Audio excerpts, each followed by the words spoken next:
Tusiseme kulikuwa na msichana hapa alitaka kuolewa.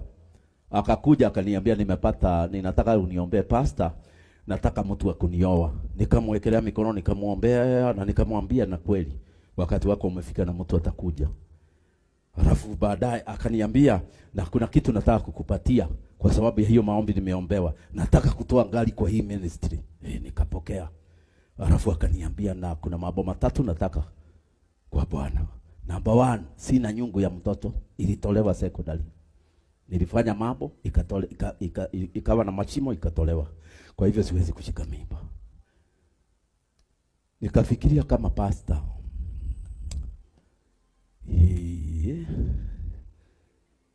Unajua akipata mtu ni mimi nitashikanisha. Nikafikiria kama pastor, nikajua vile nitamuombea aolewe na wale wazungu hawatakagi watoto. Si mnajua kuna wazungu hawatakagi watoto? Hiyo ndio maombi nilimuombea katika jina la Yesu. Na ikamwambia go. The Lord has done it. Alikuja baadaye haraka.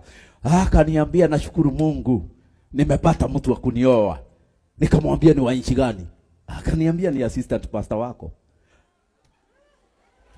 Nilidhani atapata msungu wa Europe. Mimi nilistuka moyo. Nikatetemeka. Akaniambia kwani pastor hajafurahi? Nikamwambia nimefurahi. Lakini mimi nikustuka. Pastor akakuja akaniambia nimepata mwanamke mzuri. Huyo ninaona ndiye alikuwa ubafu wangu. Na akaniambia pastor utuombe. Tunataka tupate watoto 2. Ndio tuhubiri injili. Tusisubuke. Sasa nikajidua. Wapate watoto 2 na nani? Kai. Hafu wakaenda hivyo wakafanya harusi. Sasa mimi nikaa ninawahepa. Nikiona mdada anataka kuniona.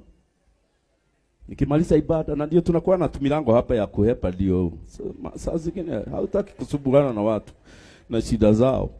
Maana haujui.